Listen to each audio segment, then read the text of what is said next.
Hey y'all, hi. It's officially time for another episode of What's Cheering Me Up Right Now. This is my version of a favorites video. I don't really do the traditional favorites where it's just like a laundry list of new products that I've tried this month that I liked. When I like new products, I just integrate them into my regular content. A lot of my content is about beauty products that I've been trying or using the beauty products I already have in a new way. But in What's Cheering Me Up Right Now, I talk about what's actually cheering me up right now in my life beyond just product. I have some bangers for you today. There are some really cheery things going on. I can't wait to share them with you. And if this happens to be your first time to my channel, if you like this video, I hope you'll subscribe. My name is Hannah and I do what I just said. I make beauty content. I try to make balanced, grounded beauty content that doesn't promote overconsumption. I also like to talk about other things sometimes, like I'm about to do. Let's go ahead and get into the meat of the video.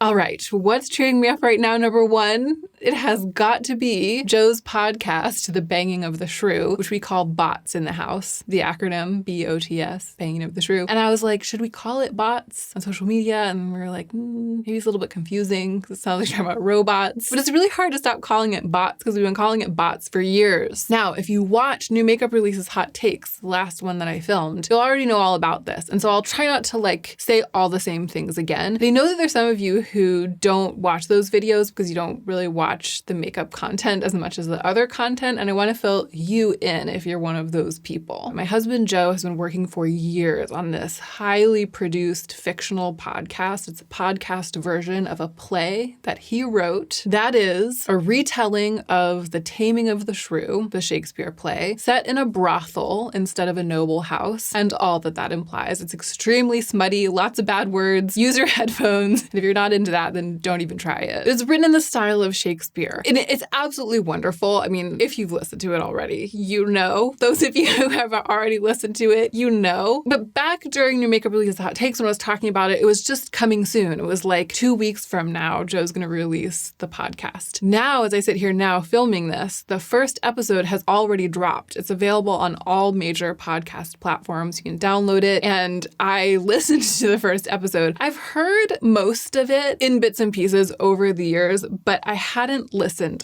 to the first act straight through in a really long time. I listened to it this morning while I was picking up stuff around the house, and I mean, talk about cheering me up. I just had this wild smile pasted on my face the entire time, not just because it is the brilliance of my own husband, but because it is so delightful to listen to, and it's so effing funny. I laugh out loud every time I hear it at something or other, even though I know the jokes already. It's just, they're so clever. And the fact that they're done in the style of Shakespeare, but the humor is so contemporary, there's just something about it, gets me in the gut. It gets me that kind of giggles where it just feels like something's coming up and you can't keep it down and it just keeps rolling and rolling and rolling. You know, the kind of giggles you get when you're a kid in school and you're not supposed to be laughing. It's like that. So if you don't know about BOTS, now you know. I'll link it below if you think it might be your thing, even remotely, even if there's the tiniest chance that you think it might be your thing. And if you love it or you just want to support Joe, the best thing that you could possibly do is to rate it on Apple Podcasts or on whichever platform you listen to it on. Preposition! Especially Apple Podcasts. If something is in the top 200 of its genre, then it will show when people are scrolling through. It'll be available for people to discover. And right now it's almost there. It's at 205 or something. I mean, it's the number of downloads that affects that metric, but it's especially, I think, ratings and reviews. So if you want to just do the most a little bit, go and rate BOTS on Apple Podcasts, leave a review. But I mostly just wanted to share with you how much that particular bit of media just on its own merits is cheering me up. And I'm really excited to listen to each episode over the next 5 weeks as they come out. Now, the number 2 thing that's been cheering me up is also a real banger. I'm already doing that thing where I'm trying to make a takeaway out of it in my head. There is a takeaway. Here's what it is. Sweater weather. And I feel like this has probably been featured in what's cheering me up right now in years past. Maybe even in the most recent What's Cheering Me Up Right Now. Can that be? Could it be that that's the case and I don't remember it? That can't be. Even if it is, even if it does be. Since I last filmed What's Cheering Me Up Right Now, true sweater weather has set in. My wardrobe has really changed over and I'm wearing sweaters every day, like cold all the time, gotta wear wool. And knitwear is just my favorite kind of clothing. And I've missed it so much. There were times in California when it made sense to wear knitwear, but just not on the level, not like this, you know? This is the first real fall that I've had in so many years. I feel like I'm blossoming, like fashion-wise. I just really feel like fall is making me into who I am. It's so much easier, I feel, for me to dress. It's easier for me to experiment. Also, probably part of this What's Cheering Me Up Right Now, this one, the second one that's on the list, is the minimalist wardrobe thing that I did. No, this is its own one. I'll mention that in a second, I'm putting it on the list. They're sort of together, but not exactly the same. Okay, focus. What I wanted to say in particular is that I feel like this is the first time since that video that I filmed. Do you remember that video 4 months ago that was like analyzing Pinterest outfits to find out why I like them? And one of the things that I found out that I loved from analyzing all those Pinterest outfits was a big oversized sweater on top of... Sorry, getting overexcited. A big oversized sweater on top of like a maxi dress or long flowy pants. Just like this oversized knit on top of something floor length. And at the time it wasn't cold enough to wear that. And I just have been waiting and waiting and waiting. And I've just been cherishing that vision. And I feel like finally now it's cold enough for me to do that. And I've been wearing these like big chunky knits that I have over floor length pants, over maxi dresses. It feels just like there was some very delayed gratification when it came to my vision for how I wanted to dress. That's finally paying off. And it's really genuinely cheering me up. What was the takeaway that I had in mind? I think the takeaway is like the changing of the seasons always has something to offer. If you're somebody who shops, one of the reasons you tend to shop, I'm saying this because I know a lot of you are like me and that's part of why you're here. You're like me in one particular way, in this particular way, and that's part of why you're here. I, after a long journey, really have a much healthier relationship with buying beautiful things, shopping for beautiful things than I used to have. But one of the reasons that it used to be an unhealthy relationship, and one of the reasons that I've had to work, and that I still kind of have to work to keep an eye on myself and make sure it stays healthy, is that I like new things. I like change. I like novelty. I like the excitement of a refresh of some kind. I like to feel like I'm a whole new woman, or like, this is me now. You know what I mean? I just like to shake things up a little bit with my surroundings, with my clothes. I often find myself shopping because I'm just hungry for something new. I crave change. If that's one of the reasons that you tend to sometimes default to shopping, and that's one of the reasons that you have to be a little bit extra mindful when it comes to your own spending or your own acquiring of things, the changing of the seasons is such a gift because you're getting novelty just from nature. Looking out the window, everything's different. You have a different vibe. The air smells different, and your own stuff. There's like a changing of the guard in your own stuff. Certain clothes get put away, certain clothes come out. You get to bring out your clothes from the end of last winter that you haven't seen in a long time. I even have a couple of sweaters that I bought on super sale at the very end of winter last year that I either didn't get to wear or barely got to wear at the end of last winter because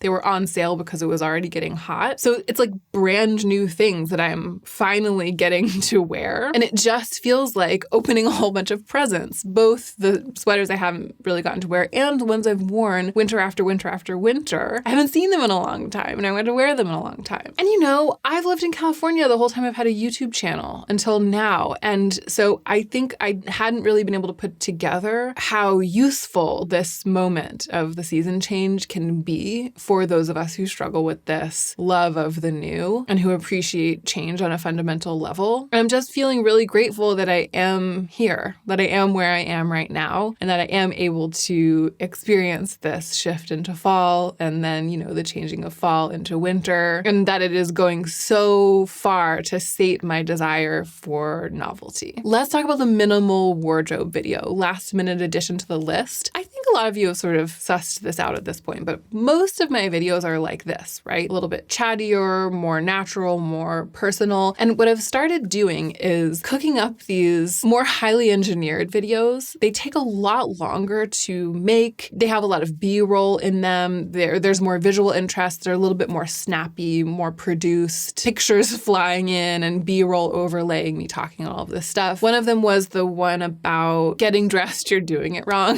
That video about getting dressed in the morning. And then most recently was one that's been in the works for like 2 months. It took us like 2 months to make that 19-minute video, which I ended up calling I Tried a Strict Minimalist Wardrobe for a Month, I think. And it was partly because the project took a month, right?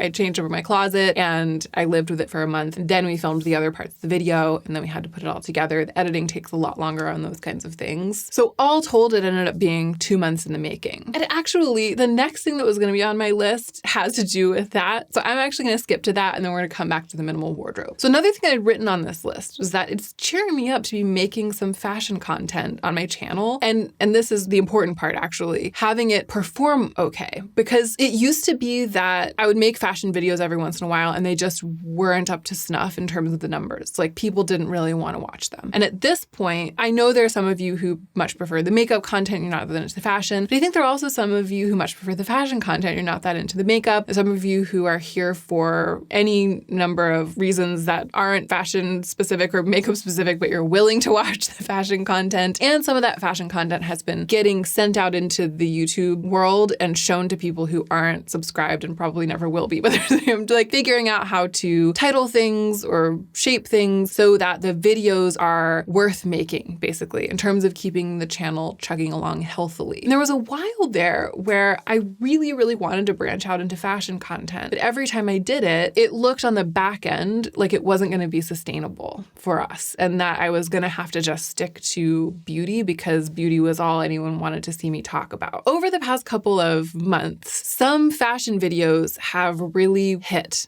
really gone over well. And I'm so excited that I can keep making them because I really love it. They're not going to obliterate the beauty content, not by a long stretch. Beauty is always going to be the backbone of this channel, which belongs in the beauty space. But I love design far beyond beauty. I love fashion. And so to be able to cook up these fashion videos every once in a while, produce them kind of in a more specific way. And also I showcase a lot of fashion on Instagram. I tend to show my outfit of the day over there. I do a lot more outfit stuff on Instagram. It's surprisingly difficult to frame up a head-to-toe shot, like a full-body shot with this equipment. And it's much easier to do with my phone in the mirror. You know what I mean? So for me right now, Instagram lends itself better to fashion content. It's just great to have that outlet. As I said before, I like change. I like new things. I like feeling I'm stretching my wings into a little bit of a new direction. So that has brought me a lot of joy over the past couple of months. Okay, back to the minimal wardrobe video. So the video aside, the project itself was really instructive. I mean, if you watch that video, you know, I got a lot out of it. Talk about satisfying the craving for a new vibe or like a new way of dressing yourself, a new me, you know, by whittling down my wardrobe to fit these very narrow parameters and then just dressing from that whittled down wardrobe. I got a whole new take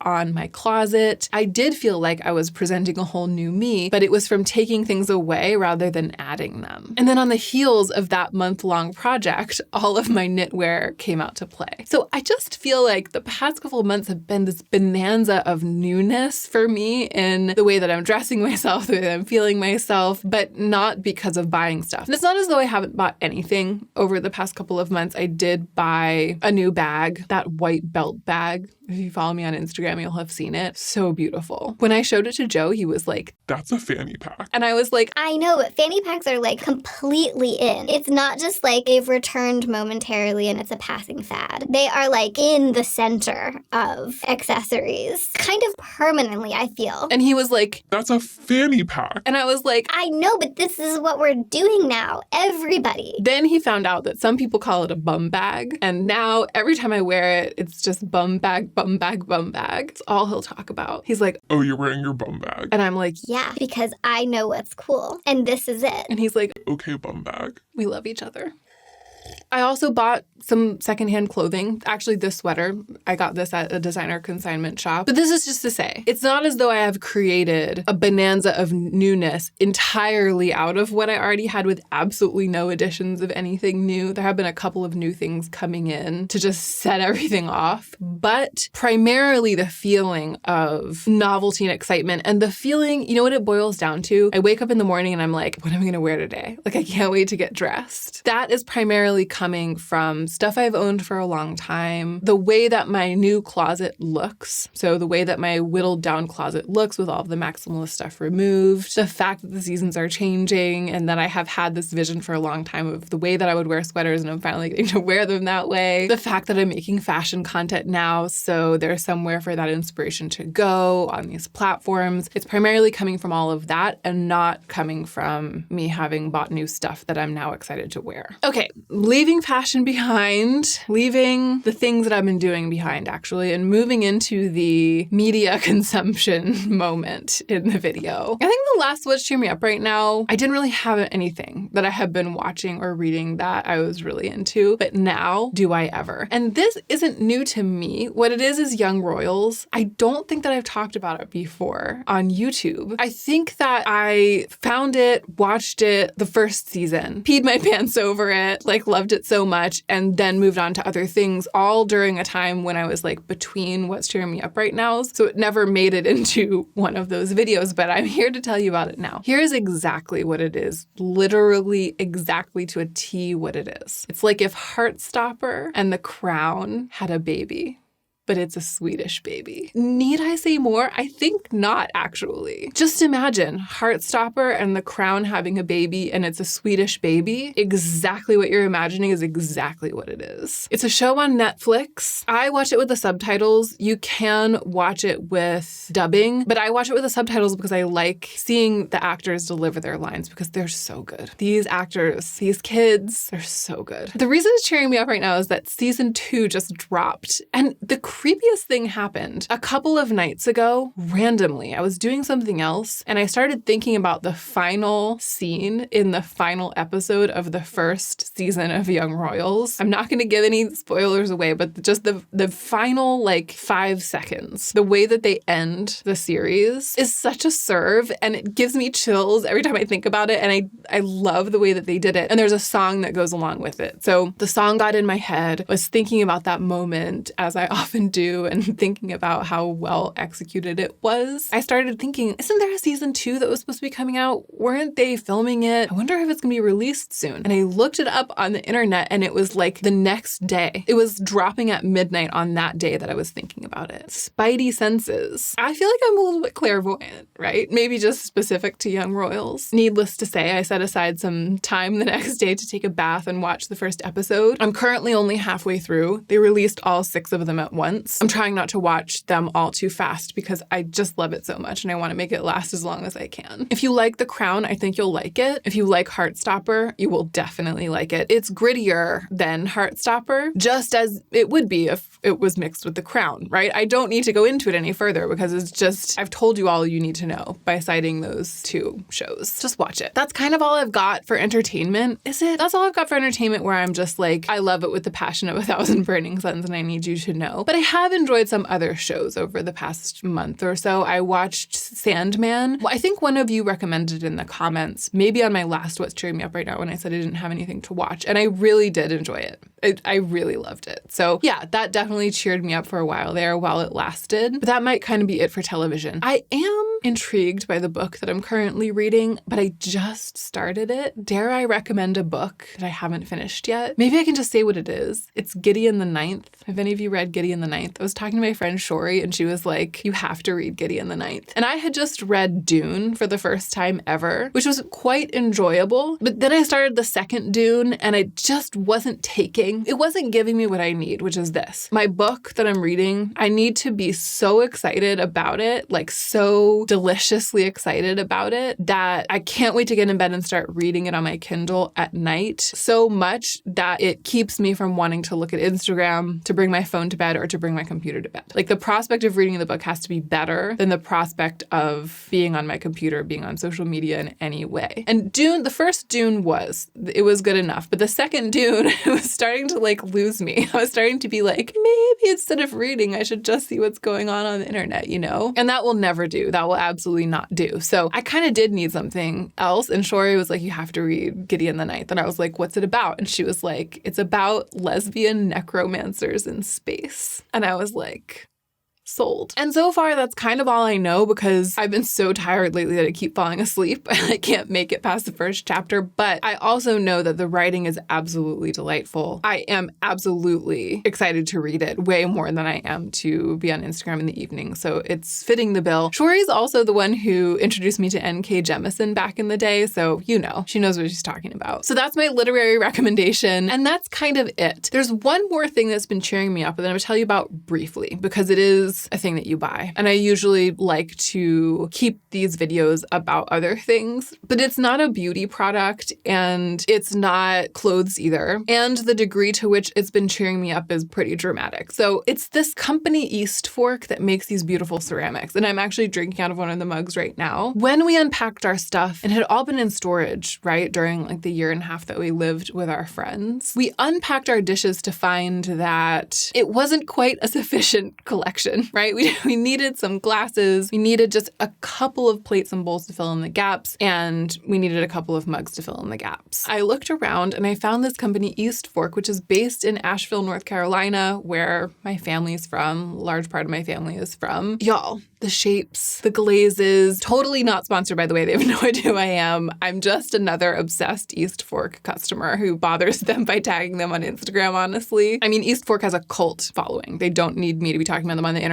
I like to talk about taking passionate joy in like the tactile quality of everyday things. You know what I mean? Like that's part of what cheers me up from time to time. And it's really been East Fork for me lately for that. So what I was going to say is that it's really thick, right? So if you love ceramics, if you love stoneware and you have some, I don't know, Heath ceramics plates or something like that, it's thicker than any of that. It's like the thickest stoneware you've ever had. And some people don't like that. They want something that feels a little bit more delicate, you know, but it's great for us because Joe does all the dishes and he breaks everything. There was a time in my life when I was like, I'm never going to be able to have nice things. Dishes, I mean. I'm never going to be able to have nice dishes. Like the best I can do is to buy cheap dishes because I know he's going to break them. I had really become resigned to that. And then I made an experimental order of some of the East Fork everyday bowls, which are these great like mid-sized shallow bowls that work for everything. And when I opened them, my first East Fork pottery, I was like, they're thick.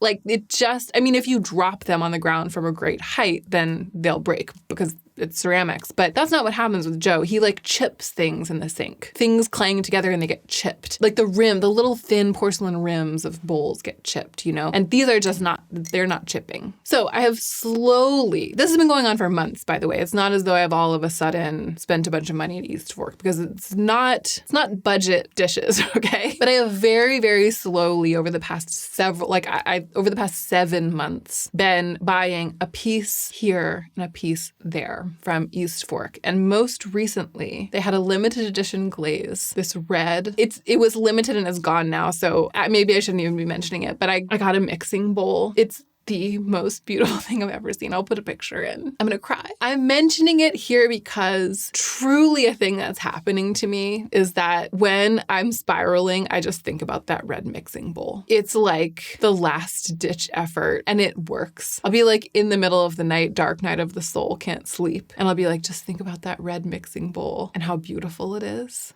And it cheers me up. I'm just going to leave you with that. East Fork in general is a great discovery. And again, I'm not out here able to afford like a full set of dishes from them. Not by a long shot. But we've been able to get a couple of mugs, a couple of those everyday bowls, and my mixing bowl. And that's it for now. And that's enough for me. And that is it. Those are all the things that have been cheering me up lately. As ever, I would dearly like to know what is cheering you up right now, especially if it's something like a show or music. I forgot to mention that Young Royals has an amazing soundtrack soundtrack. The way that they handle music is really great. And I do think that there's a Young Royals playlist on Spotify, but I've been thinking about building my own, like tailoring the Young Royals music to my own tastes in terms of like what order it's in and which songs I pick and stuff. If I do that by the time this video is up, I'll link that playlist so you can go listen to it yourself. It's amazing. But yes, if you have recommendations for me, please put them in the comments. And don't forget to take extra good care of yourself so that you can be the most effective version of yourself as you do your work